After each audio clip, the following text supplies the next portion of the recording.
Hello and welcome to the Blue Tweezers channel. Myself, Alan from the channel, doing my monthly Wargamer chat, Tweezer talk. Good to see you all. Just send off some messages that we're on live. Get the Tweezerati in the house if we can. There we go. I can see we've already got a few people in already. Crossing, good to see you. One of our stalwarts for the channel. Nice to see you again. And Harold. And Fred. Indeed, lovely. Good to see you guys. As is normal with this Tweezer talk, always asking what are you playing? What are you playing in wargaming at the moment, or any gaming really, but mainly wargaming. Let us know. Something I might have played before, might have a opinion on, might know absolutely nothing about it, and will ask for information. But yeah, good to see you all. I know it's normally a rough and blue playthrough at the moment, but it's August in England at the moment, so, and there's some decent weather, so it's kind of a bit distracting, if you like, for myself and Ruff. Other things, other pans boiling that we have to deal with, family side and things like that. So we will get back to that. We just need to sort our lives out and get back to the important stuff like wargaming live streams. Magnus, hello. Good to see you again.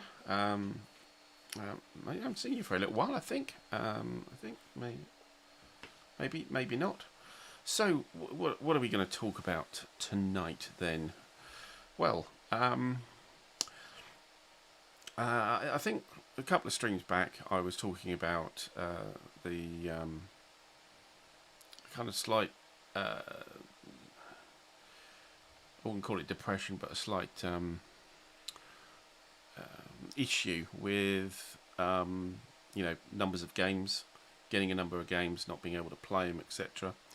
And we had a good chat about that. We've got something kind of related, a sort of similar thing, if you like, a sort of evolution of that. Really, that is sort of the theme tonight. If you want to join in, if not, I'll just rattle along and gas away. But yeah, it's Harold says burnout. Actually, that's kind of a thing. Simo and Ramon, hello. Good to see you as well. It's about actually being a little bit apathetic about it now. So got a lot of games have come in over the year. Haven't played that many of them. And before I was kind of a little bit stressed about it. Now I'm kind of like, yeah, oh, well, whatever. Oh, look, it's a new game. Yeah, chuck it on the pile kind of thing. So a certain apathy. So I'm sure this is my psyche going through some cycle, or just normal madness, I suppose. But yeah, I'm not that concerned about it. But I am concerned about not being concerned, if that makes sense.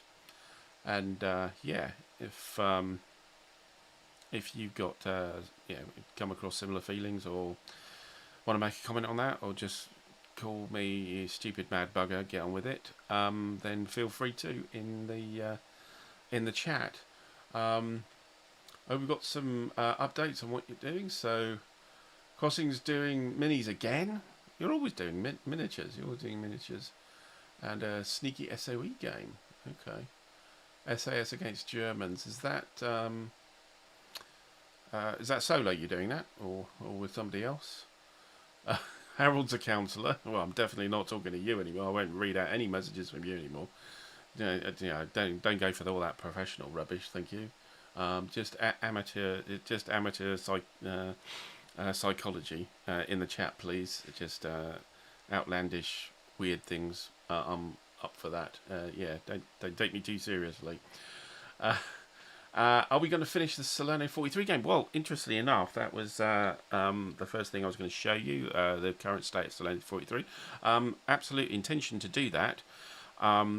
the Solano 43, because I'm playing with Andrew over from Australia, is that it's a very restrictive time window we have that we to get a time together that we're not playing so that one of us is in the wee small hours.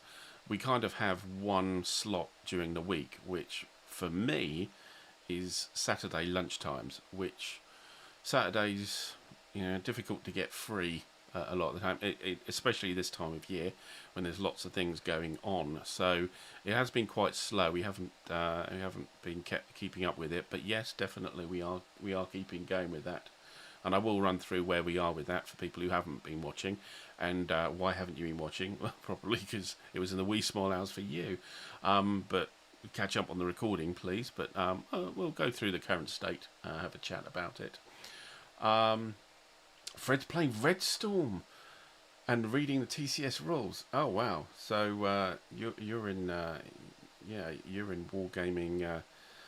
Well, it's a kind of heaven, I suppose, heaven or purgatory or something like that. Trying to get through Red Storm while reading TCS rules. Gosh, yeah, very impressive, very impressive. Harold says there's too much technology. Okay, well, if I didn't have the technology, I wouldn't be able to do this. But yeah, it's. I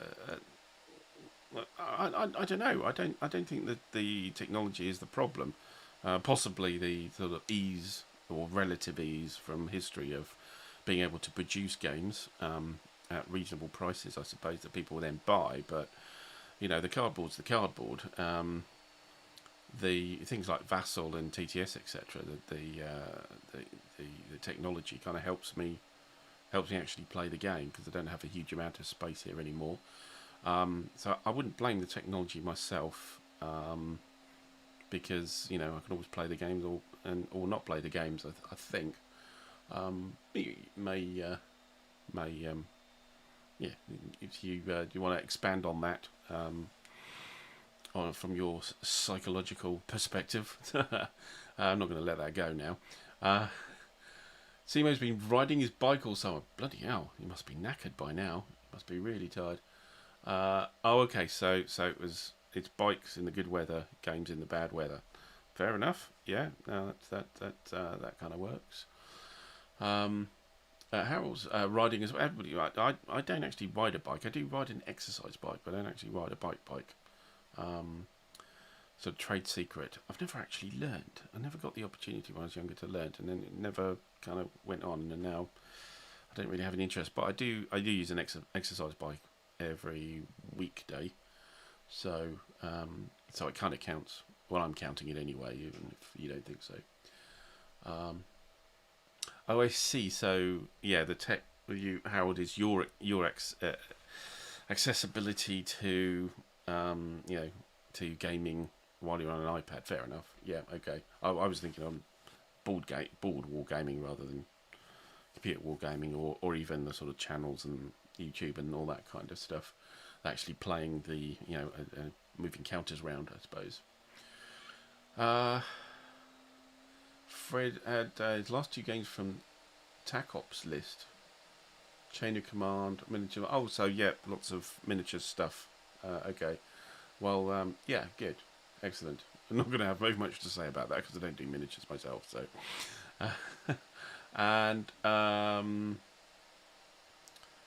we getting on the bikes here now? BMXs, light speeds, etc. This is it. You keep going with that because I'm really not going to be able to participate. But you knock yourselves out there. 1944 War in the West, Storm in the East, and a War in the Pacific. Oh wow, Tony, good to see you. Don't really know those. I don't really know those at all. Storm in the East, is that that's not the old Command game, is it? Storm in the East. Oh, if it's just white, if they're all White Dog games, then yeah, no, I don't know any of them really. But yeah, White Dog games tend to be not so rules intensive. That's true. I've only got the one, I think, which was the mission, which is replays. Well, the recording of the replay is on the channel, of course, but that's the only one I've got. Right, yeah, playing computer games rather than solitaire board games. Well, I mean, it's just a motivation thing, I think. Maybe you should see a psychologist. Bought Kaiser Creek. Was that Compass? I think I saw that. Yeah, tell us what that's like. I don't think. Yeah, I remember looking at it, but I don't remember much about it. So crossing, nobody to play hex and counter with. Okay. So just reduced to painting minis. It sounds. Excuse me. Sounds a bit of a wretched existence, but anyway, here's to minis and keeping yourself busy. Still doing the cognac here. Haven't got much left. Almost finished the bottle here, so that's all that's left now. Yes. Simo, you tried Aracore. Excellent. Hard to get back to odds-based perfect intelligence games now. I know, isn't it? It's quite a radical system, that old BCS, and yeah, it's rather tempting to then look down a little bit on the old standard combat results tables and that kind of thing. Certainly, yeah. Am I going to get American Tank Ace? I would say almost certainly not. Gregory M. Smith game, I think. Not a big fan of his games. Lots of look-up tables, and I'm not convinced there's a huge amount of decision making. I had one of his games, Night Fighter Ace, I think, which I didn't really go with because the decision making seemed to be fairly small, and it was mostly, rolling dice or looking up tables or pulling cards. I think. I can't remember now. It's a long time ago. I did sell it. So no, I haven't really got any of his solo games. It doesn't really go for me. But knock yourselves out. That's just me. I like my solo games to be a bit more chaotic and a bit more puzzle oriented. I don't get the sort of puzzle thing from that genre of games. So Harold says you like the Hunters but didn't like Interceptor 8. Oh, fair enough. Yeah, okay. I mean, I might be going for I might be sort of condemning everything out of hand, but yeah, I'm not looking to branch out into that at all. There's a lot of other more solo games which I am more interested in. So it's not likely to make an appearance. No. It's when I see there's an announcement of a new Gregory M. Smith game, I kind of go, yeah, right, move on. So yeah, it's just me. It's not really to my taste. It's not to say I haven't ordered solo games, but just not those ones. So yeah, we got a few people in. It's good to see everybody. And Charles, apologies for being late. Right, yes, indeed. We'll accept the apology. You have to write out 100 times. Tweezer Talk is the best chat stream on YouTube. 100 times. We'll check at the end. I will check. You'll have to do that. Cross Bronx Expressway. Now that, yeah, I haven't P500. I haven't P500 did that. P500 did. Yeah, I'll go with that. Because it's kind of a coin game, and I'm kind of a bit over coin games. Not over coin games completely, but I'm not that interested in new ones, really.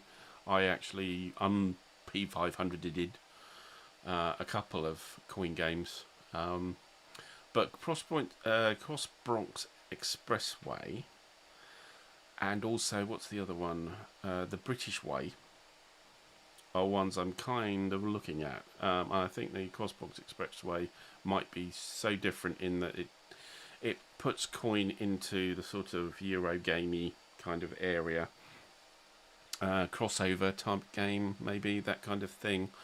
So I might do that for the very rare occasions when I get to do multiplayer gaming, which is not very often, usually at conventions or meetings or things like that. So I might do that one. but I haven't yet. Don't tell Jester. I don't tell Jester anything. I lie to him all the time. It's terrible of me, but yeah, I just fib. As soon as I talk to him, it's just absolute bilge comes out of my mouth. I just make up anything, and yeah, seems to accept it. So, not really, but there you go. But yeah, David, later than Charles, 200 lines. No, the inflation isn't that high yet, so it's just 150. If you wouldn't mind, that would be great. And again, I will check towards the end. Right. What else have we got? Charles says, thank you for Malta Besieged. Well, no, thank you for watching it. You have a problem with the rule books. I don't know. I didn't find it that tough. But again, I'm not a major fan of States of Siege. I've only got that one, the mission. I think that's it. So again, I don't really go because I think the mechanic kind of takes over the game, or the tracks. The tracks coming in or out. The reason why I liked the mission is it came in and came out at the same time. So there was a lot of dynamism on the whole thing. The early States of Siege games, I wasn't really that interested. Malta Besieged, I got that because it was on a Kickstarter. But also because I was interested in very interested in the subject matter, because there's not a lot of Malta games out. So yeah, but still, Stephen, hello. Good to see you as well. Tell us what you're playing, if you're playing anything. And Sime got Musket and Pike dual pack. You got it today. And do I live near an ECW battlefields? Well, gosh, sounds like you're a little bit clairvoyant, because I will come on to that, so hold that thought, and I'll try and remember to do it throughout the stream. But yes, interesting subject. Charles, you've got British Way on order too. Yeah, I haven't, but I'm thinking about it. Yeah, maybe. Yeah, just again, probably the subject matter drags me towards it, whereas the fact that it's a coin is and a 2-player coin. But yeah, I might do that. And Harold asks, do I have a few DVG leader games? No, I don't. Well, not yet. The only leader game I've got is Corsair Leader, but I only have the Vassal module, which is actually a chargeable item. It's not free. And I got that on a 50% discount during lockdown. They were offering their Vassal mods DVG for half price, and I think it was something like $14 or something like that. So I thought, well, go for it. And I did quite like it. I haven't played much of it though. It's just been lost in the sort of games. And because it's not there on the shelf, it's not staring at me and going, play me. It's hidden in the computer, just on my list of Vassal. That doesn't get that much of a look in. However, this is going to change, and again, later in the stream, I'll let you know what's going on there as well. David says Russian campaign. Oh, right, yeah. Again, not a game I'm a fan of, really. I don't know. I've never liked the look of it. Never ever liked the look of it. I've seen it played by lots of people. Lots of people swear by it, but it just leaves me absolutely stone cold. So you guys seem to be playing and talking about games that I don't I don't like. There's just some kind of conspiracy going on here. You're just reaching into the side and you go, oh, right, these are the games he doesn't like, so let's go with coins, let's go with Gregory M. Smith games, let's go with Russian campaign. Come on, keep them coming, see if State of Siege. See if we can get to something I actually am really enthusiastic about. But and Tony got the long road. Excellent. Well, I hope you on the channel had a look at my playthrough with the designer, Mark Walker. That was quite fun to do. Although the first video was a little bit annoying because there was an echo on Mark's side, which we couldn't fix. But it was an echo of my voice, so I ended up hardly talking on it to try and save the stream. But it's a fun game and good. Did you get the expansion as well? It's the Fatherland expansion, is it? The with the West Germans and a few more scenarios, and I think another board. I haven't got that. I just got the basic on the Kickstarter. Charles played twice, and he was in Cairo. I know. That's really tough. The North Africa bit is really tough of Malta Besieged, and you know, when I first sort of went, oh well, I'll Kickstarter and go with that, I thought, you know, I didn't even kind of realise that North Africa is in the game. I didn't really, I knew it had been published previously, but I didn't really research it that much. I thought, yeah, no, I want to go for this one, so I'll go with it and just wait for it to arrive. Really, didn't do a lot of research. It's kind of me, isn't it? But yeah, it's difficult to stop Rommel, especially if that, because every time you can push him back, it makes your modifier worse, and you have to do raids, which is a different action to try and bring that back up. Otherwise, you basically have, you know, no chance. And yeah, that almost got me on the stream. Although, well, I won't tell you the where I got to. You'll have to watch it. But yeah, it was very yeah, touch and go on the North Africa front for a while. And Charles has been doing school taxi duties. Terrain and minis, again, you need to talk to Fred and to Crossing. You know, you guys should need to get together and do a minis game. Yeah, don't invite me. But yeah, you guys go for it.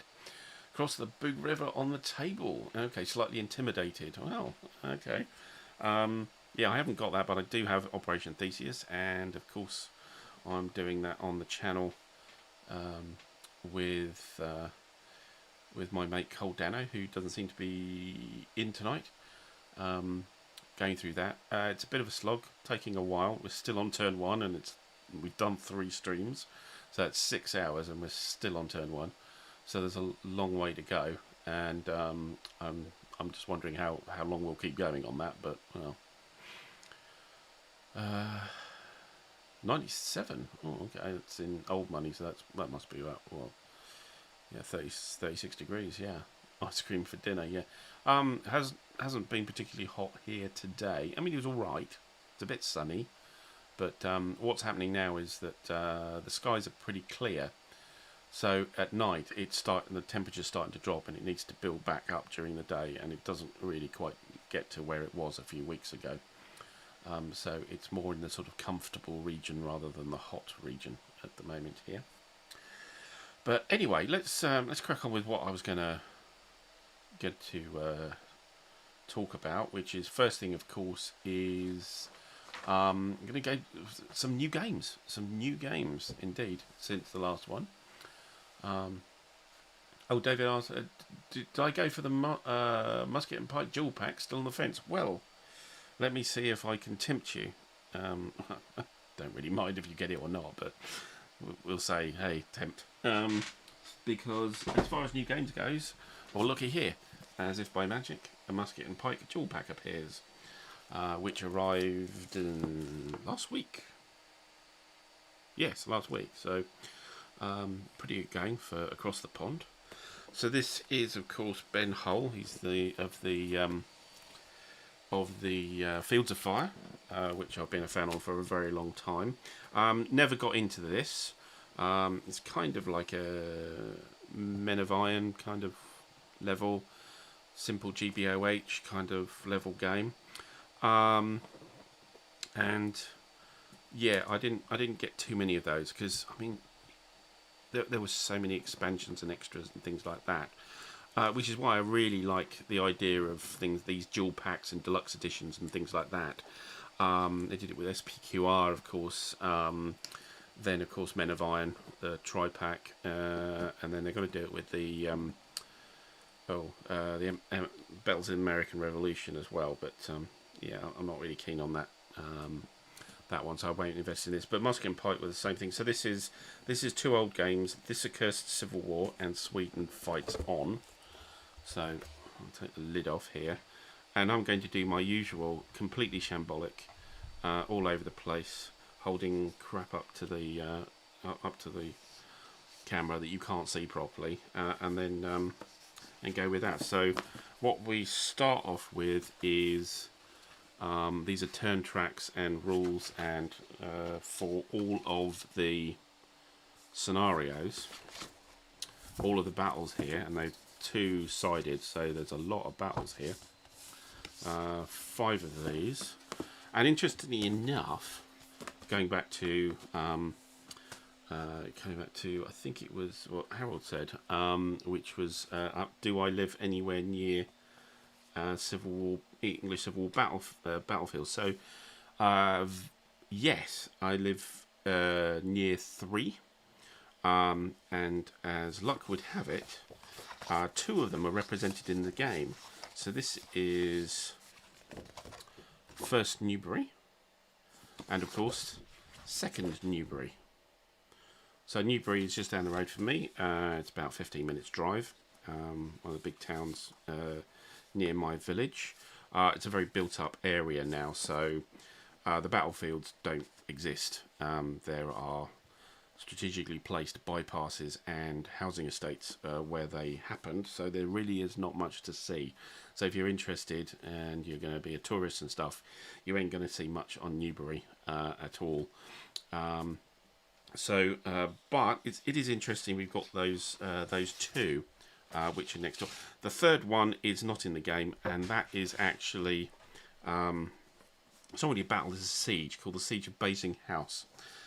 Basing House is it's about 20 minutes away from me, towards London, and that was a big siege that lasted a long time. It was a fortified manor, which the Royalists kept for a while. Can't remember the details now. I've visited the site and stuff, but not recently. And the Parliamentarians sieged it. I think Cromwell made an appearance there at some point towards the end, but it did take a long time.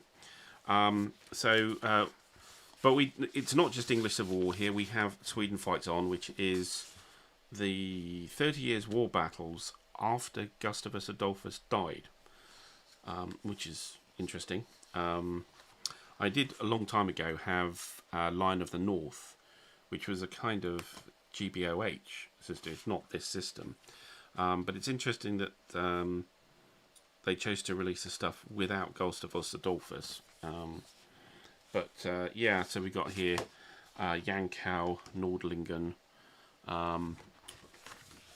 Wittstock, etc. So, but these are all just the turn tracks and scenario cards.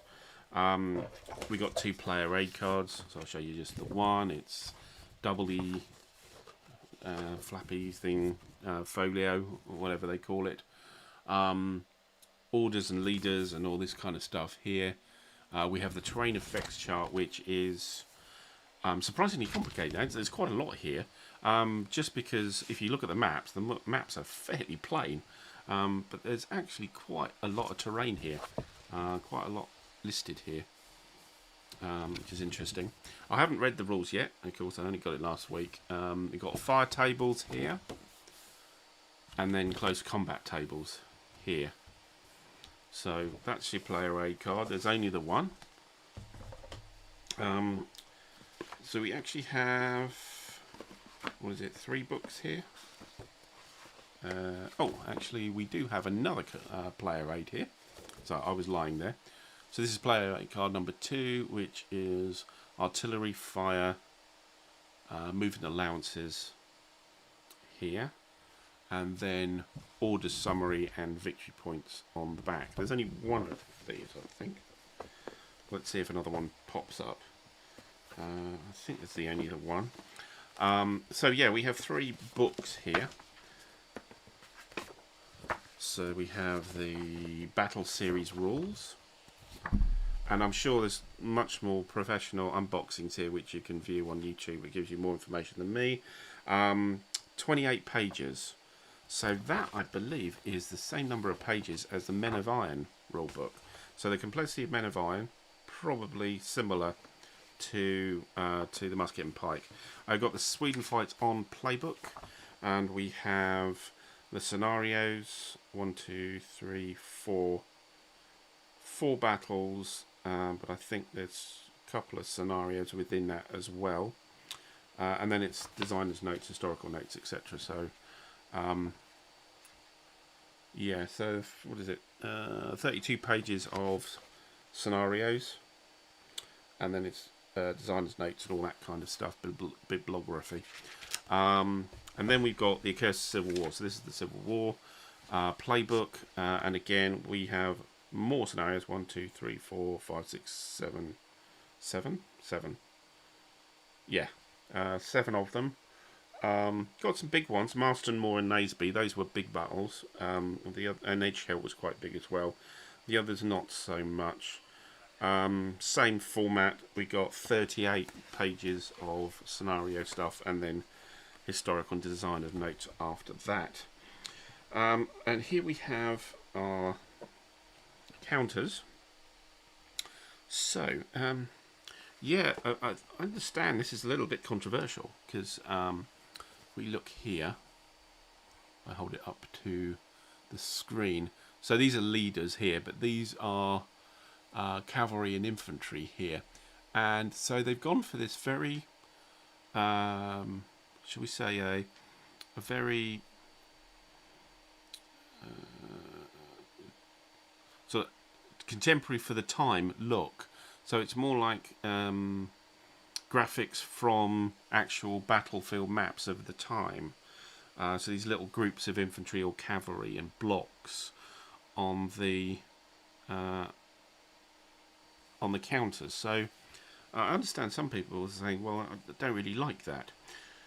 I'm not sure if I like it or not.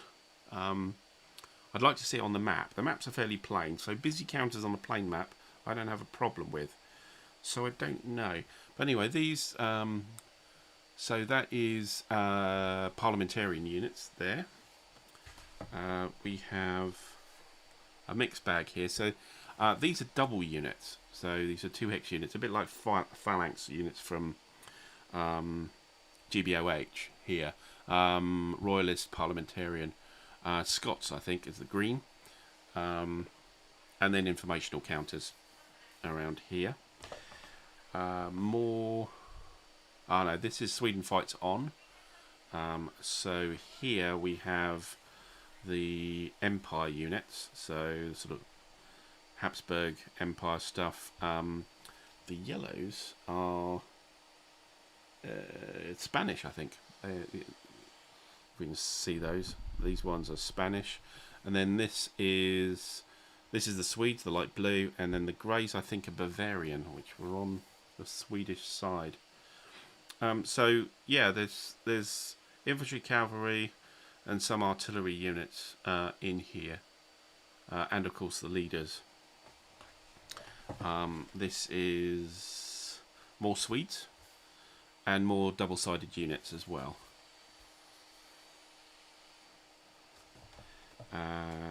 Onto the informational counters. I'm not going to go through that, but lots of counters to clip there for information. And finally we've got, actually this is the first sheet, which is this is the royalists for this Accursed Civil War.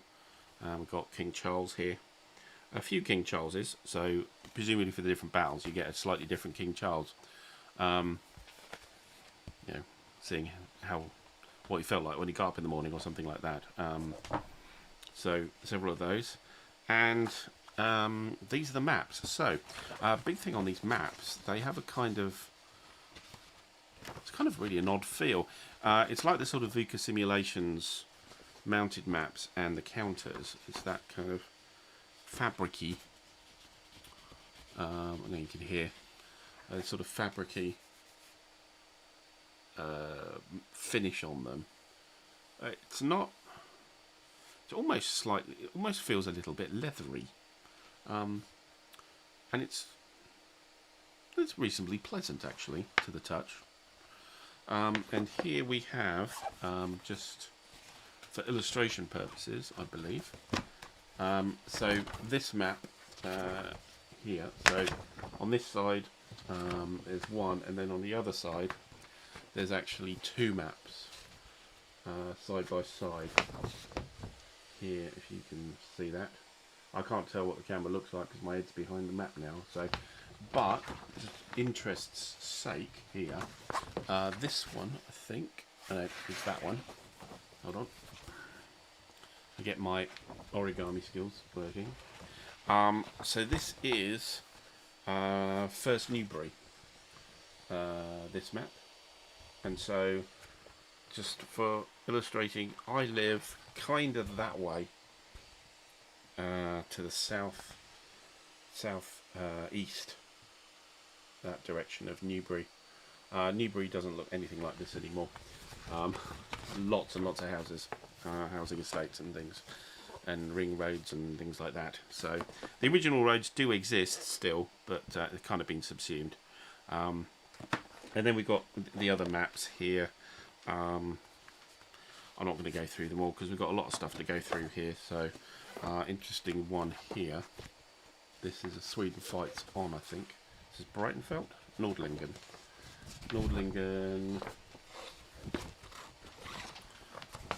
So here, well, that's the wrong side. Again, they're double-sided for these battle maps. So this actually has a load of stuff at the bottom, extra charts and things like that. I suppose they had to put something there. The battle map isn't quite the full size. And beyond that, baggies and dice. That's your lot. And big, very, very thick insert. Very thick insert. But I'll probably end up removing that to put counters in bags or trays or whatever at some point, whenever I can get to this. But it looks intriguing. I say the counter art is controversial, but I don't mind it yet. I want to see it on the table, and then we will make a better judgment. But at the moment, I don't mind it. I don't mind it. That's the back. 2 players, of course, and let's face it, you've probably seen enough of this now. That's musket and pike. How are we going in the chat? Tony, you got the Fatherland expansion. Excellent. And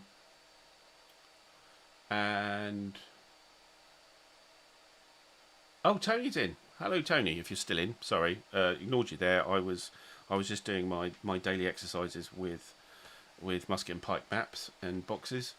So yeah, your Nacton campaign. Yes, I have been following that. I'm not up to date. I'm a little bit behind, but yes, I have been following that. Very, very good. Good stuff. Yeah, I think the later missions are very, very tough on the career campaign. I think you get a few tries at campaign at the first scenario, and you really need it because it's quite a big board. But I think it's certainly very, very, very doable. Charles has got Across the Narva and Red Typhoon. Across the Narva, I was like Revolution Games. Yeah, it's always the guys I kind of miss out on, and yeah, they have me interested. I just haven't got around to getting any of their games yet. So, but I'm pretty sure I will do. Rogue, hello. You got yours, your musket and pike. Good stuff. And seriously, yeah, Torsten. That's right. Stahl and Hanska. Yeah, there's a few. It's not just him. Torstenson. Who are the others? Actually, they don't show any in the back. Yeah. Yeah, they only show Spanish actually on the back, but there are a few different ones. Horn, I think Field Marshal Horn, I think is one of the battles. Charles got 2 Napoleonic mini rule sets. Okay, good stuff. Again, yeah, knock yourselves out on the minis, guys. Knock yourselves out on the minis, guys. Right, next to show you on new. Time is getting on, and you most certainly got more interesting stuff than watching me to do. It's another of these big combined jobbies. Great Bowser Julius Caesar Deluxe Edition, Great Bowser History stuff, the Richard Berg thing. Yeah, so I've got I got SPQR quite a while ago. It's not the original, but it was kind of like the first reprint, sort of kind of a deluxe edition. So, and I missed out on all the Julius Caesar stuff. So I like SPQR, so I did want to go for the Julius Caesar stuff. And when I saw this come up, P4, and I thought, oh yeah, got to do that, got to do that. So, nice front, I think. Best artwork yet, I think, on the series, and all that kind of stuff. Very, very, very nice. So, fairly heftily stacked box. There is an insert, but it's nowhere near as deep as the Musket and Pike half counter sheet. Yeah, this is all informational stuff. More informational counters. I've mucked around with this, so this isn't in the order it comes out when you buy it. But and there's a few. Who are these? These look like Gauls, surprisingly. Parisii, Sinones, Aulurki. Yeah. So those. Who have we got here? We've got more. Is a Cimbri, Britons. Nice to see the Britons make an appearance. And the Averni, so Vercingetorix is here. That's the Averni. That's the Britons. That's the Cimbri. I hope I'm pronouncing them right, but if I'm not, well, tough. Okay, here we have the Greens. You'd think the Greens were the Gauls, but no, these are Numidians, mostly cavalry here. And here we have the Pontus and Thrace. So this is the Mithridatic army, I think. Good old phalanxes appear again. Double hex, 2 hex units. Now we're into the Romans themselves. So the different colour-coded legions.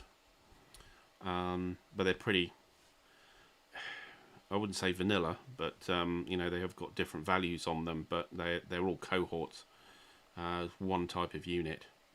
But you can do quite a lot of things with them. So here's the leaders, and we have Julius Caesar in the corner here. And we have another Julius Caesar here. So we have 2 Julius Caesars. Do we have any more? Yes, we have a 3rd Julius Caesar. So 3 Julius Caesars for the price of 1. That's not bad going, is it? Mark Antony's there as well, and Brutus. Well, there you go. Who have we got now? We have it's more Gauls, I think. Yes, so the Carnutes, Nemetes, Triboci, Germans. Oh, these are Germans. These pink ones are the Germans. Helvetians. This is the Swiss, I suppose, or originally the Swiss. Nervii, Atrebates. These are the Belgae, I think. And more Helvetians. They're the blues. More Roman legions. This time we have some galleys as well. So I think there's a Britain landing on the beach, and there's also a scenario which is all ships, I think. So yeah, all a mix. I think these are kind of allies, Roman allies here. There's Armenians, Numidians, Batavians. More of the old legions here. Scorpios, Ballista, siege stuff here, and some more auxiliaries, helpers there as well. Yeah, so it keeps coming.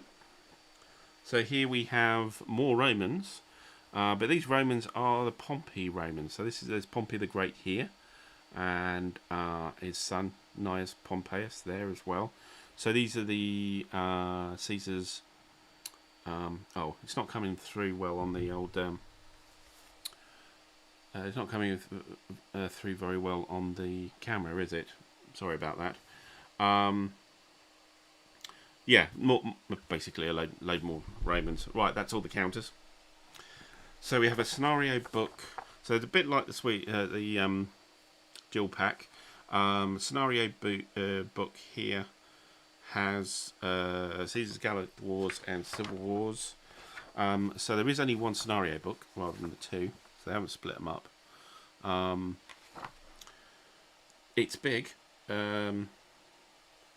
So literally 70 pages worth of scenario stuff. That's pretty much a bargain, isn't it? 78 total and 73 is scenarios. The rulebook, a bit more involved. It's 45 pages here. But if you know GBOH, you probably know what to do. Although the Romans can be a little stylized, so there's probably quite a lot of rules in there for getting the Romans going. And we have some naval rules for those triremes, for those boats, those ships and stuff. Not very much. It's only 11 pages. It's not too much here. Player aid cards, of course. We have 2 sets, 3 sets. Aren't we lucky? 3 sets here. So player aid 1 is a folio, fold out the flappy thing. Movement costs are here. Clash of Swords charts, that's a matrix of the different weapon types, who gets advantage, who doesn't. Very Men of Iron GBOH. Superiority chart against very DBOH, very Men of Iron. And shock combat. So that's very recognisable if you have anything of the series. Fortification and missile on this side. That's player aid card 1, player aid card 2. Cohesion hit and troop quality checks. That's the morale stuff here. We have orders and command summaries in the middle, and then a stacking chart here. Wondering if I get a little bit of extra light here. Maybe that might... Does that look better on the screen? I'm not sure. Just waiting for the stream to catch up.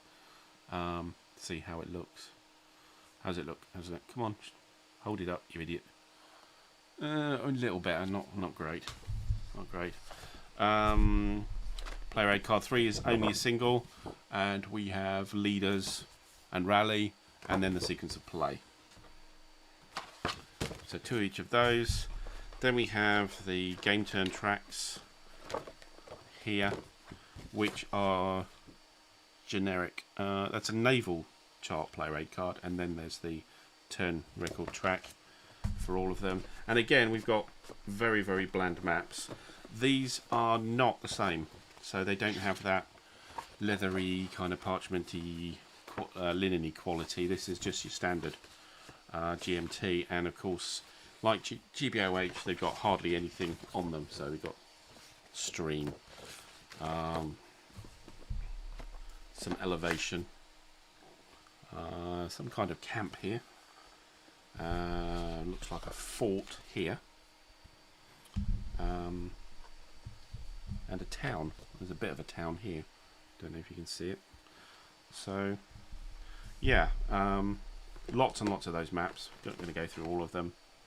And then baggies and dice, the usual thing. Okay, let's try and rebuild this in decent time. Use up your time. How are we doing here? Yeah, I think I need to improve the lighting, because while it was still light in the summer here, it probably was adequate, but not anymore. Right, that is Julius Caesar done. Oh, he's all been. We've stabbed that multiple times. How are we doing here? So, yeah, Rogue said, yeah, Caesar stuff was out. Exactly, that's what I mean. Like, there was no real way of getting it unless you wanted to, spend megabucks. So it's nice to see it. Carl's in. Hello, mate. Hello. Right, right. Yeah, it's sorry about that on the camera. It's only a little thingy camera. My camera is recording only. It doesn't do stream, so I'm just left with the camera on the laptop, which is quite good, but you know, with the lighting and stuff. What else did we get? Okay, the other one from GMT in the same delivery was the Stalingrad 42 expansion. So nothing like the amount of stuff is in the other two. So Little Saturn and Winter Storm edition. There's no maps here. It's just rules. I think there's yeah. So this is the expansion. It's kind of like introduction and information set here. Hints and example of play. Doesn't actually have a title. This that thing. Yeah, it's kind of like a booklet, but it doesn't actually have a formal title. We've got setup charts here for and time turn chart here and reinforcements chart. If you know the Salerno 43 I'm playing, this is pretty much the same system. A few differences. Amphibious stuff, of course. Setup chart for the scenario. And for the axis as well. There's a little foldy bit there as well. Not going to go into detail here. So Winter Storm, it's the same as the Donnerschlag game I played with Ruff recently, so it's the same thing, but across the whole front. This is across the whole front. We do have half a counter sheet, so I'm not sure how many of these are extras or how many of these are replacements for any counterpart. It doesn't look like there's any replacements. They look pretty much as extras. There's Germans, Italians, Hungarians at the top, and then the Soviets down the bottom. It's only half a counter sheet. One player aid, which is the same. As far as I can tell, it looks the same. So terrain effects on one side, and then the good old CRT on the other. Odds there with, and of course this system, the big thing is the Zoc bonds and the determined defense rules. And here we have the rulebook. So this is actually a full rulebook for Stalingrad 42. So I think it's an updated rulebook, version 2 from March 2020. So they included the latest, or well, it's pretty latest rulebook in there as well for the whole game. Now, interesting enough from this, and I had a look at it. So, so you've got. I'm just going to look at the turn chart. So as you note, if you can see it, so it goes from turn 34 to turn 45 here in the scenario. So now, one thing I think they kind of missed a trick on here, but you know, I'm not sure. Maybe it's just me. But so this is standalone. I mean, it is an expansion, but it doesn't expand the game. It's kind of like an extra scenario with a few extra counters. So you play the Winter Storm Little Sound, start on turn 34 and go to 45. But if you play the Stalingrad 42 full campaign and start on turn 1, you can't add this. There is no grand campaign including the expansion.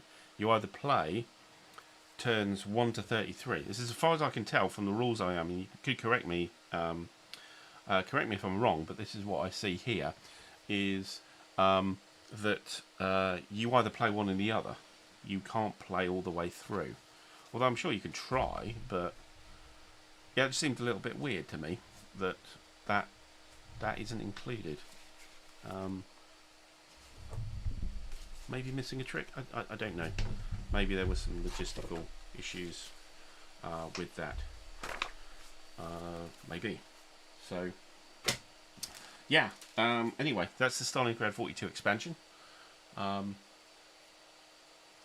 got the musket and pike and the Stalingrad. Excellent. Will I be making videos about Stalingrad 42? I have already. If you look back, oh, and it's quite a while, because this is when Stalingrad 42 first came out.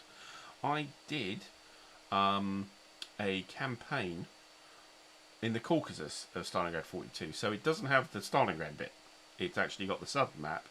I did that mainly because of space reasons, and I think it would go it would go faster and a bit more dynamic. Sort of the Germans kind of explode onto the board. So yes, I already have a Stalingrad 42 scenario recorded playthrough. So have a look at it on the channel. You will find it. If you look, there should be a playlist. So yes. Steven says there's 13 counter replacements. Oh, okay, right. Yeah, it doesn't kind of indicate. Sometimes they have these sort of little borders around. They say these are replacement counters, but it doesn't there. So yeah, thanks for that. Good. Yeah, and which ones to swap out? Okay, so yeah. It's I haven't gone that deep enough in it to see it. So that was the pack I got last week from GMT, and today I got something else. Just gonna take a swig now.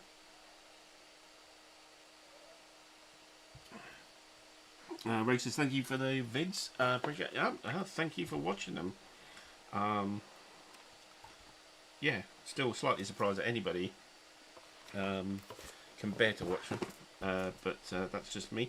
What have we got? We've got, and I just opened this without even showing you, Landerath Ridge from DVG. I was on the Kickstarter for this, and I'm surprised it arrived so quickly. I thought this was going to be sometime next year. This was going to arrive when it was first announced, but they got their they pulled their finger out and got this sent. So yeah, so this is solo DVG.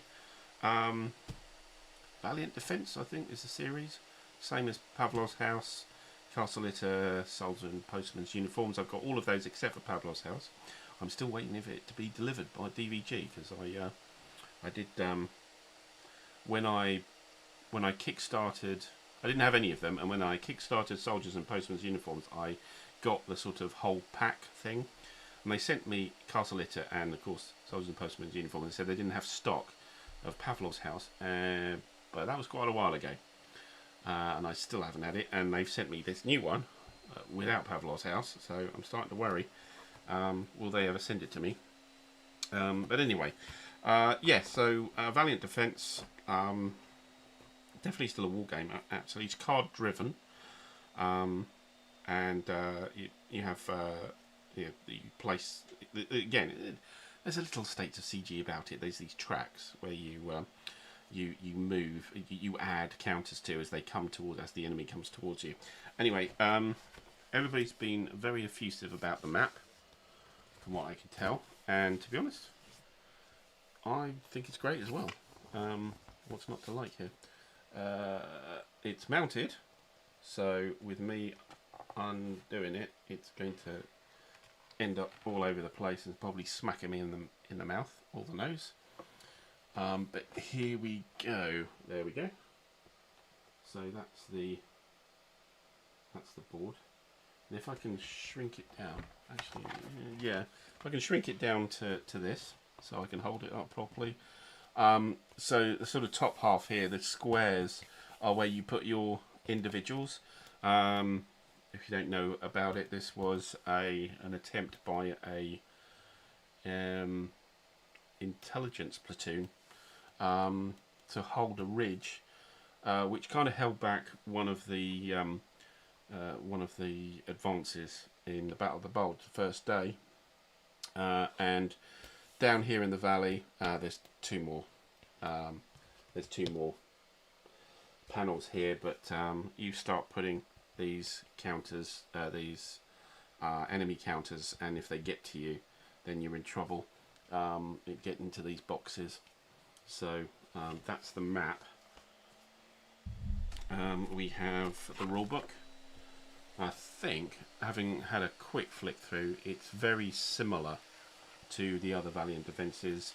I think the radio and artillery and the machine guns are got some extra rules, but it's a rule book which is 33 pages, including design notes, quite a lot of design notes, and variants Yeah, about 23 pages, so not too bad, and it's fairly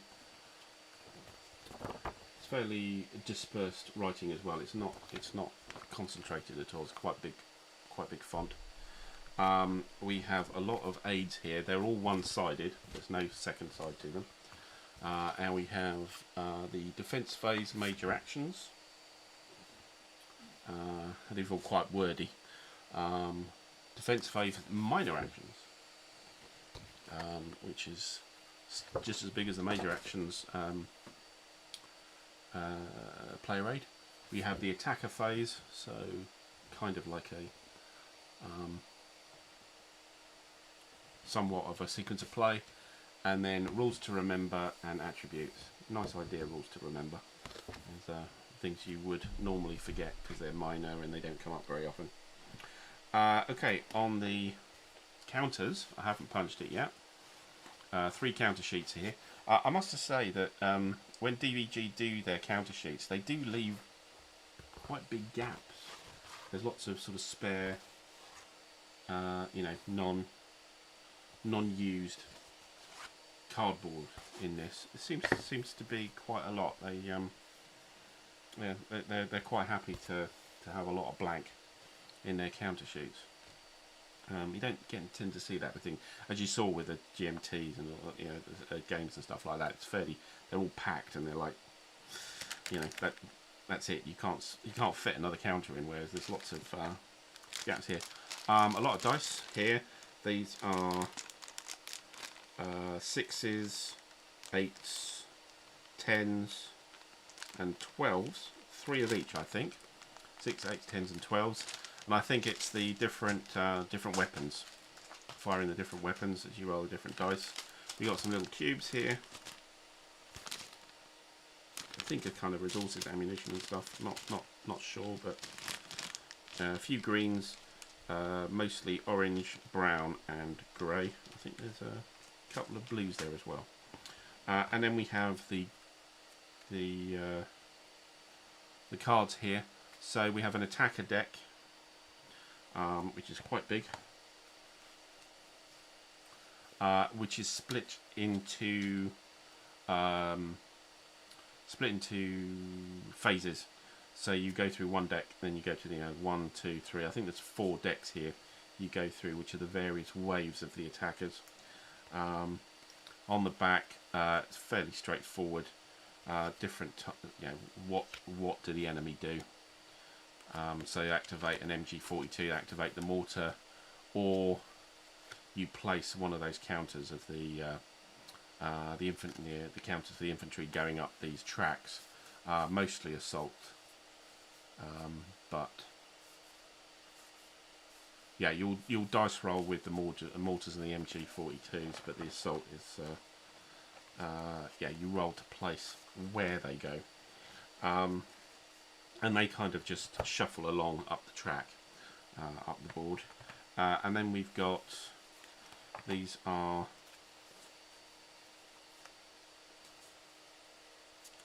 yep, so these are tactics cards. So these are kind of like variations.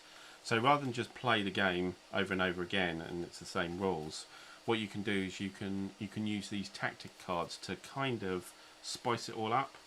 Sort of special conditions appear, or special VP capabilities are available from these cards, so you can sort of randomly pick a variation for the game, which is a nice touch.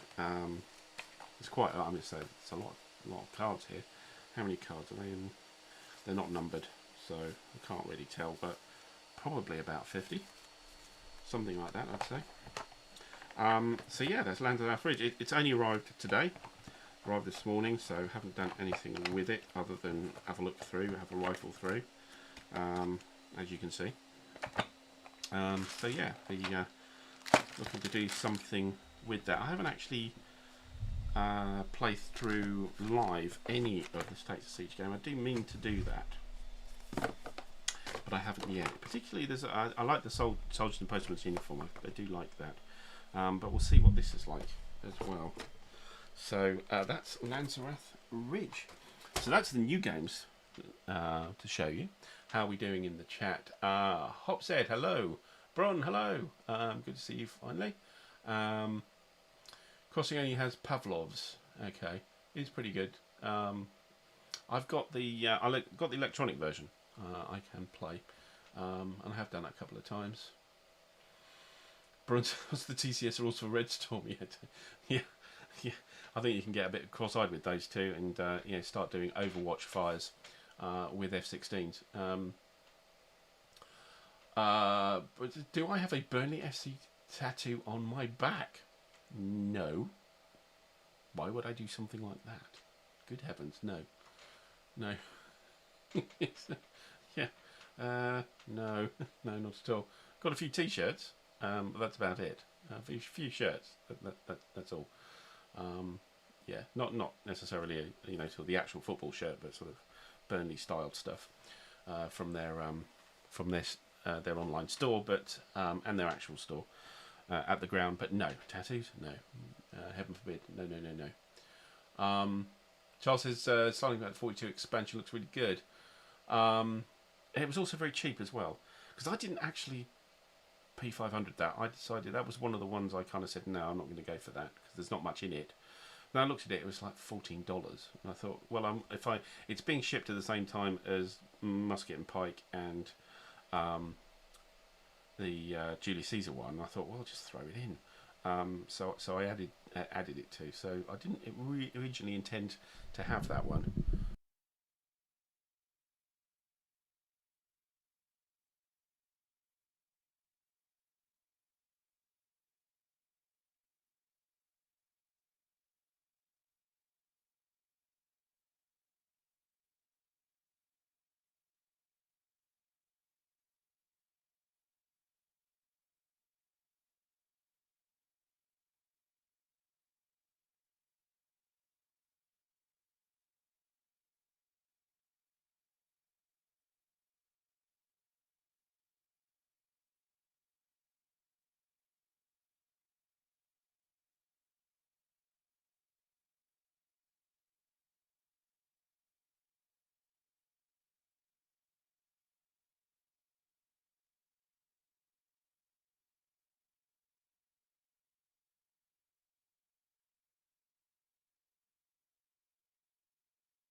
Hello, hello.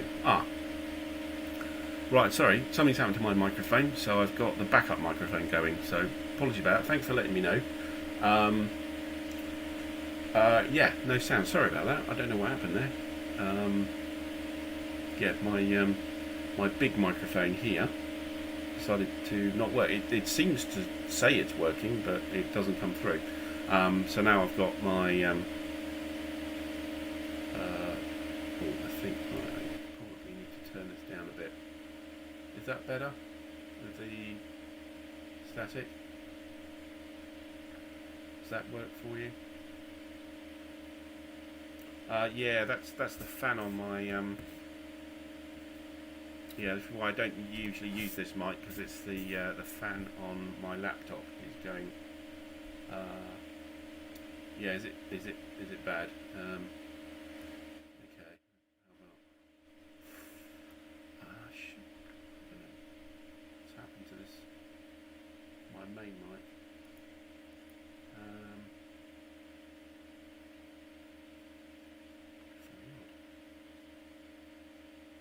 Is that better now? I have to pick it a bit louder because I've turned the gain down, so hopefully it doesn't have so much.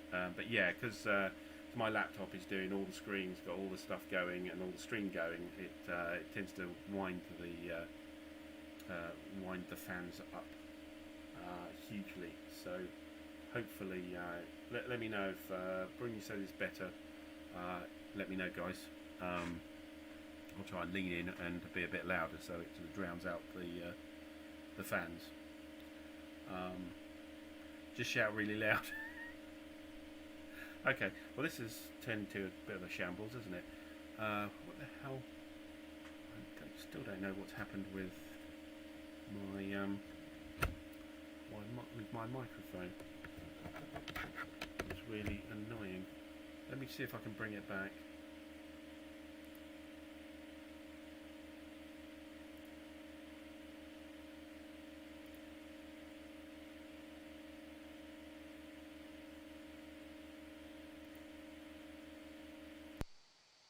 How does that go? Hello? Oh, that looks like it works. How's that? How's that?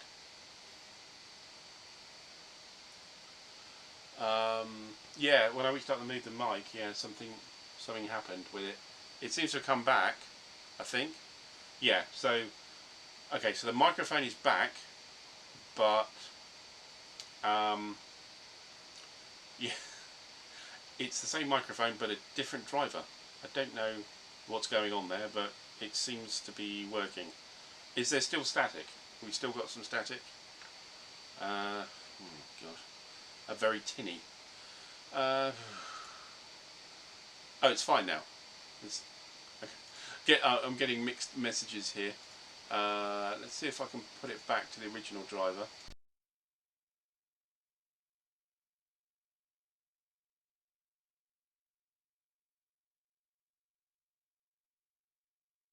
I'm afraid that's as good as I'm going to get it. I really don't know what's going on like that.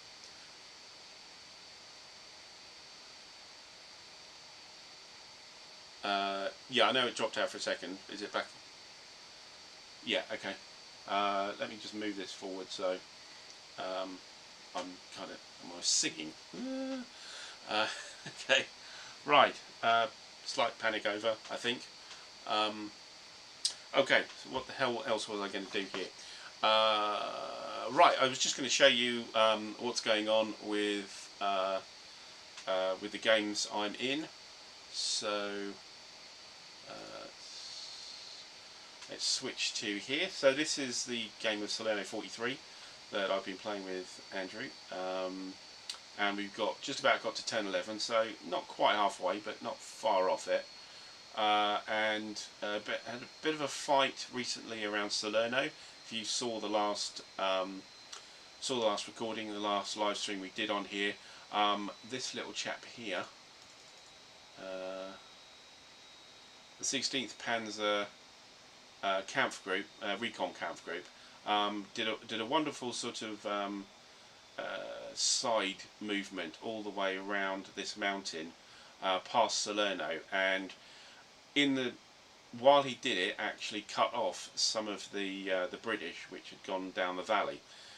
He's retreated, and he's done this over a couple of turns, and he's completely unharmed. It's gone really well, actually. So that's kind of stopped the British dead for a couple of turns, although they're probably, now they're free and they can get through, they can get supply through, they'll be better at it. The Americans are looking after pretty much everywhere else. We've got a mountain pass here, so that's pretty static there. Pretty static here. What's happening here is there's a breakthrough down south. If I zoom out to the width again, what's going to happen in turn 11 is the British are going to come on these red zones here. So I'm not really that fussed that I've lost this area. It's going to be natural, so I'm actually trying to build up a line across the eastern half of the board here for when a load of reinforcements for the British come up here. So it's in transition here at the moment, and we will be coming back to that. So that's Salerno 43. It's looking at what else I've got. Of course, there's Cole's in the chat. He'll recognise this. We've got our Operation Theseus going here. The race for Tobruk, the Gazala battles with Rommel here, and we've taken Bir Hakeim, but we haven't cleared it of the mines. And we've got the Panzer divisions here. If I zoom in, 15th and 21st Panzer here, which have been beating back the 7th Armoured here.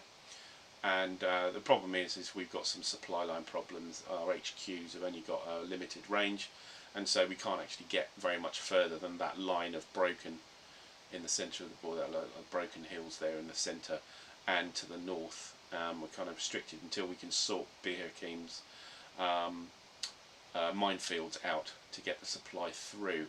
So that's where we are. We're still on turn 1, and it's taking a while, but we're persevering. Not much happening up north. There was some. We have actually managed to clear a minefield here, right at the end of the last stream with the Brescia division, but the Italian units are not that brilliant, so it's not as dynamic as what's going on down south. What else have we got? What else have we got to show you? So those are the streams I'm on at the moment. We're going to be starting a new rough one soon, but these are the 2 streams I've got which are current. What else have we got here to show you? So we have, I know I showed you Salerno, Operation Theseus. So I've got a Vassal Into the Woods game. This is not on the stream. This is the Sound Along Roll Scenario 2, which is really depressing for the Union player because they just get absolutely hammered by the Confederates, completely outnumbered. Several rules making it even harder for them. It's a two-turn game. We're almost to the end of turn 2. We've had 3 activations, I think, for the 2 divisions for the Confederates here. I'm left with 1 regiment here, which is hiding because it. Hey, Stigler's in. Hey, the vassal mod creator is here. Hello, good to see you. I'll get to Gallipoli, Bryn, in a second. So I've got two divisions, which is essentially down to a brigade each, or a regiment each, with some disorganised artillery in 2 places, which is being hammered on. I've caused quite a load of casualties, so I think I'm okay on the VP side, but it just looks terrible on the board. Charles about Holland 44, yes, yeah, of course, and you can visit the channel and see one of my very early videos was Holland 44. Didn't go well for the Allies, I'll let you know that, but yeah, that was a playthrough there of the Holland 44 short scenario, which is about half the game. It wasn't a lot of point in continuing, to be honest. Yeah, so that's in Into the Woods scenario 2 we're doing. So Stigley, you just caught the end of it. What have we got next to show you that I've been doing? And we have GMT's Gallipoli 1915, Churchill's Greatest Gamble. I mentioned this has been going on for quite a while here. We are in the midnight turn, midnight to 4 AM turn, so it's overnight there. Everybody's digging. You can see these long actions, which is people digging rifle pits to try and protect themselves, because there's quite a bit of artillery has now appeared on each side. And yeah, I'm the Anzacs, so this is Anzac Cove, of course. We have the Oranges, which is the 1st Australian Division, and then the tan ones, which are the Australian New Zealand Empire Division, which are recently reinforced. What's happened recently is that the New Zealanders have moved up to take this line here, but as I say, basically everybody's digging. Down in Hellas, Cape Hellas, the British, who is being run by an Australian, as are both the Ottoman players. There's 4 of us. I'm the only non-Australian, and I'm doing the Australians. So yeah, they've been able to break out from the beaches to the side, but they're still kind of pinned down in a lot of ways. Certainly V Beach is still an absolute state, but W Beach is now a lot better, and they've been able to send some British a little bit further up here into the interior. Long way to go though. There's some reinforcements here coming for the Ottomans, which are the Greens here. So that's Gallipoli 1914. It's taken a while to go through it. You know, it's a chit pool system, and each brigade or regiment is a different chit, and there's 4 players doing vassal, so it's taken a while, but that's where we are. So that is Gallipoli. What else have we got here? Ah yes, and this is one I started recently, which is GMT's 1914 Offensive à Outrance, part of the 1940 system. This is the Western Front. We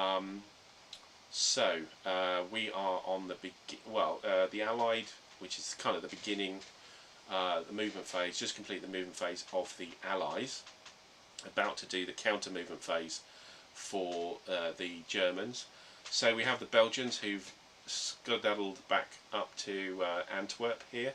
There was a bit of a side swipe by the Germans here as they were leaving. Took off a couple of steps, not too much damage gone, but at least got them going in slightly the wrong direction. Of course they need to go into France, they need to go across in this direction. There we've got Namur, which is just about to get engulfed by the German Second Army with their big guns to try and reduce the forts, and we've got the French Fifth Army doing this sort of line, V-shaped line here along the Meuse, and can't remember, don't know what that one was called. Is Sambre, is it, or the Oise? But they're probably not going to hold. As you can see, the amount of German stuff that's descending on the 1st, 2nd and 3rd armies here. Lots of stuff. And the tan ones here are the BEFs. They arrived this turn, just arrived this turn. So we've got the couple of divisions here with some cavalry and a couple of reserve divisions there, but they start quite a way back and have to move up this turn to get to the Mons Canal. So this is the traditional spot they're in. Germans almost into Brussels for this turn. Further down, the Germans get the drop on the French along this border, so actually they moved across and we're actually into French territory or Belgian territory already here. I've just moved up and I'm going to start attacking. This is the first turn that these 2 armies, which is the 4th and the 3rd, are actually attacking the Germans, trying to get to these spots here with the little French flags to get to fulfill strategic plans, which means that you don't lose victory points.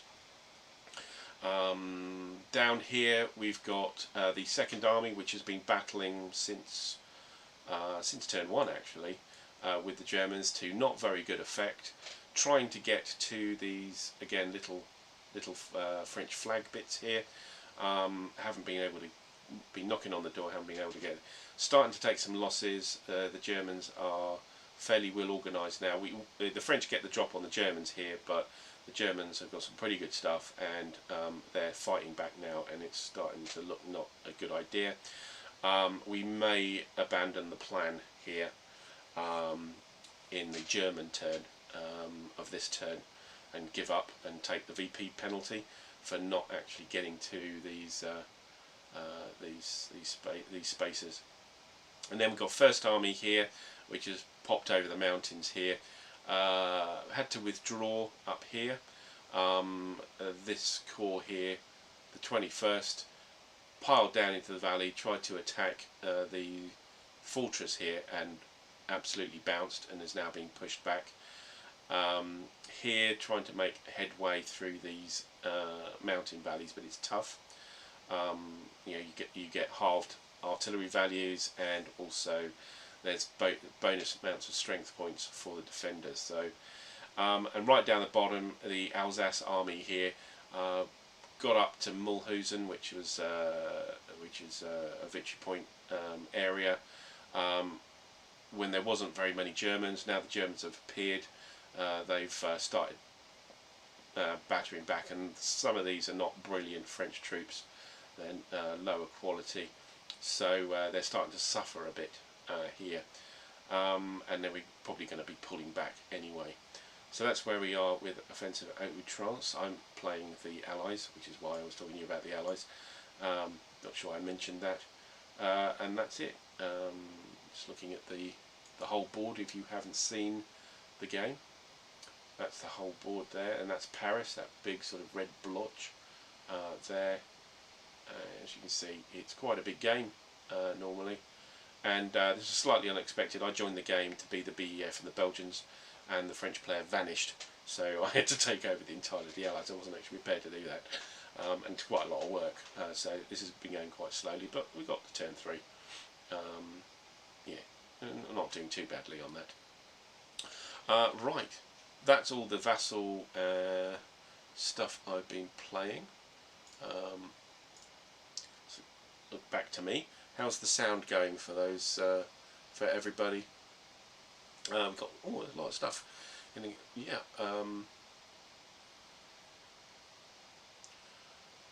Cole wants got into the woods. Yeah. I'm not sure if it's the best one to learn from, but certainly, I mean, Death Valley is the good entry point, I must admit. Cole says, yeah, Mons has moved over to come to Spain. Yeah, so the Gallipoli second game, which is Mons, I'm admin it, was shall I say, removed from P500, but now Compass have picked it up. I haven't heard anything more than that, so who knows where it is and when it's going to be.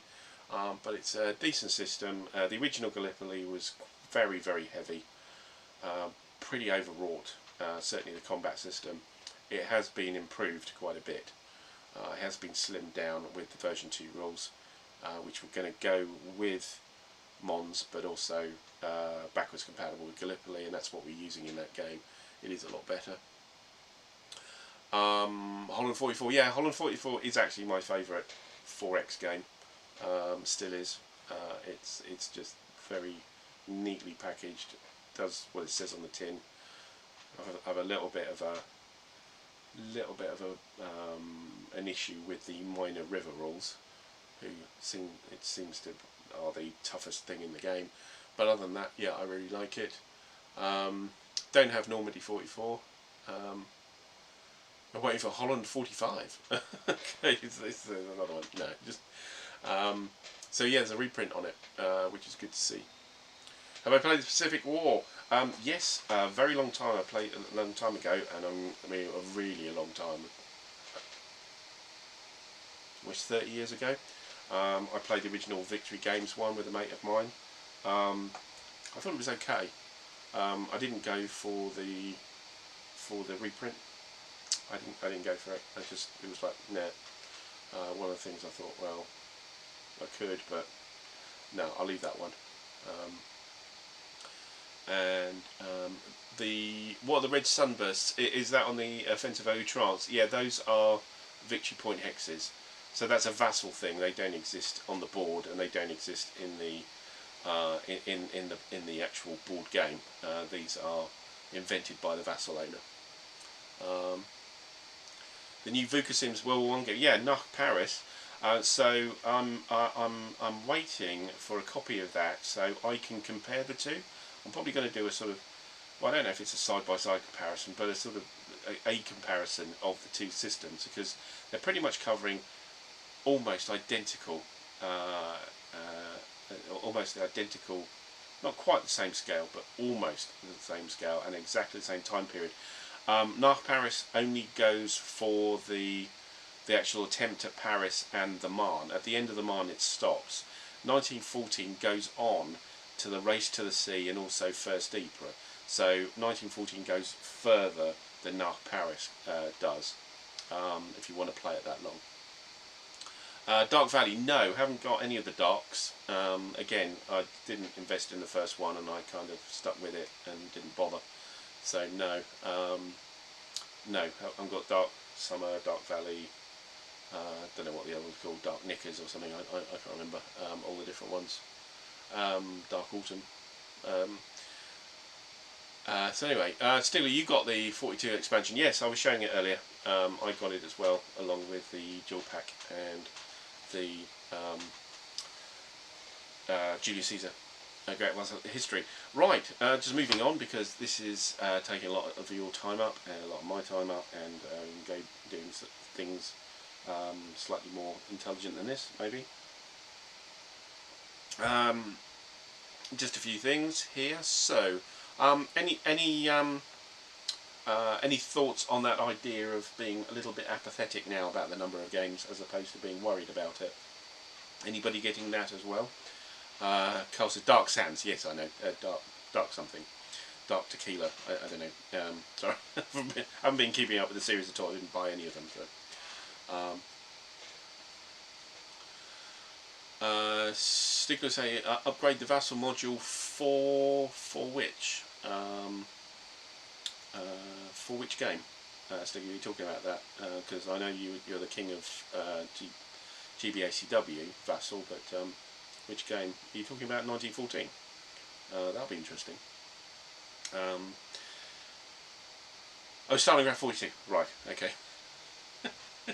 Yeah. Okay. Yeah. Yeah, I actually did Stalingrad 40. I actually did it on the board, so I haven't really played much with the vassal module actually at all. So I don't know. Yeah, don't know how that plays actually. Right, so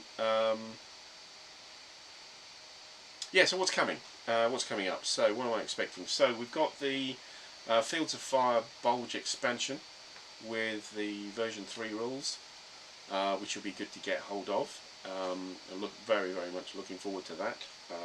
Looking forward to that rulebook and seeing where what all the stuff I've been playing for years completely wrong, and I'm sure that's a lot of it.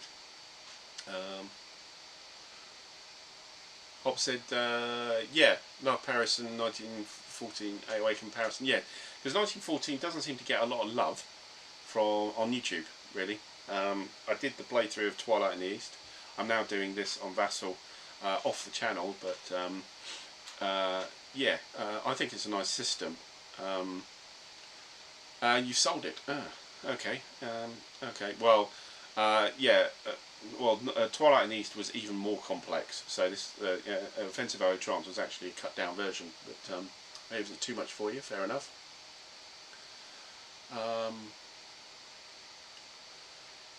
Do I know the Cobra Decision Games? No. No, never got there. Never got there, I'm afraid, at all. Yeah, Charles, you got the Dark Summer, so many other Normandy games. Yeah, I mean, I say I'm kind of Normandied out myself. I've got my original June 6th and Longest Day. What else have I got from Normandy? I've got another couple of them as well. Doesn't come to mind at the moment, so maybe I'm talking rubbish. But certainly those two. Oh, Battle for Normandy as well. So I think I've got enough Normandy at the moment. That's why I didn't go for Normandy 44. I didn't go for the sort of dark summer either. Just had enough Normandy really. Just enough to be getting on with. Okay, so yeah, so Fields of Fire Bulge, interested. We've got the expansion also for the for Death Valley, Battles of the Shenandoah.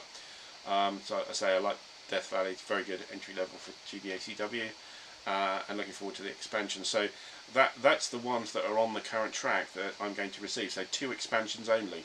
All the other stuff I haven't signed up to.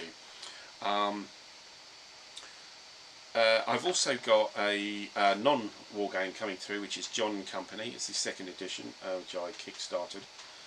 That should be coming through in the next month as well, which is it's a Euro game about the East India Company and you know, exploiting India and Indian resources, etc., and sort of taking the place over. I played it once. The first version I quite liked it, so when they came up with the 2nd edition it looks a bit snazzier and a bit better organised. I went for it, so that should be appearing. Beyond that, yeah, so yeah, back to the other thing that will be appearing, and I think it's probably around November time. I can't remember who it was talking about whether I have leader games. So I have pre-ordered Spruance Leader, the DVG, with all the expansions. I did that a couple of weeks ago. Finally went for it. I've been thinking about it since the beginning of the year, I think.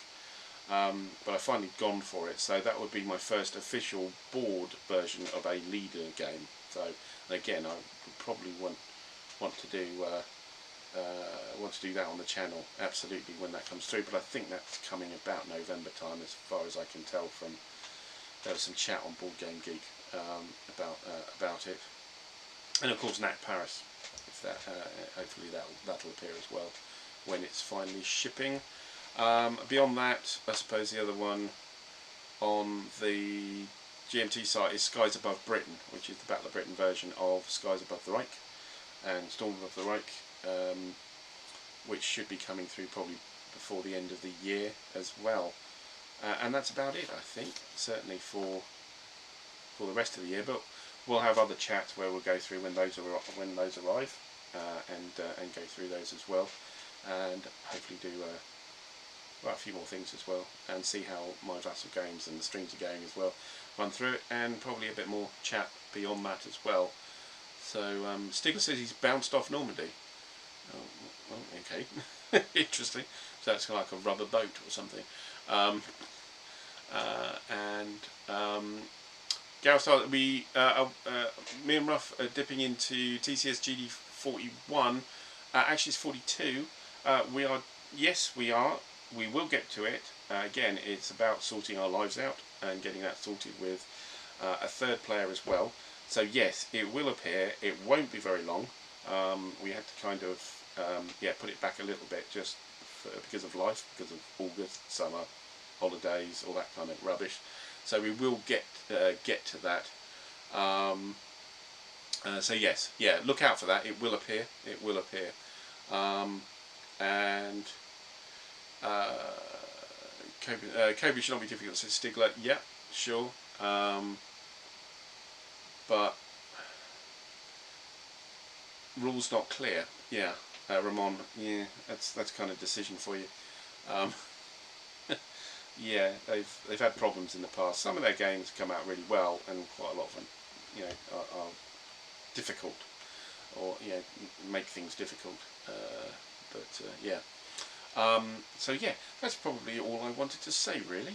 I haven't really said anything more about being a bit apathetic about games coming in and just going on the shelf, but that's fine. Have a think about it and put something in the comments, or jump in when we're next doing a stream here. I think the next stream will be next Monday, which will be some more Operation Theseus.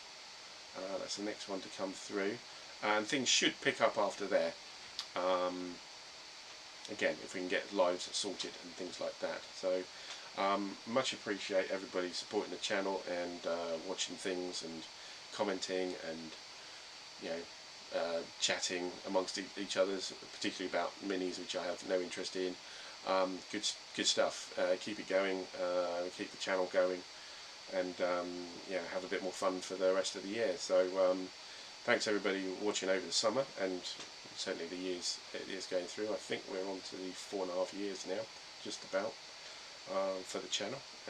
It's been great fun, and yeah, I'll let you go off and do something a bit more interesting, and we will see you at this rate next Monday. Carl wants to say that that's a definite, it can do, in the chat, but until then, thanks for watching. Bye for now.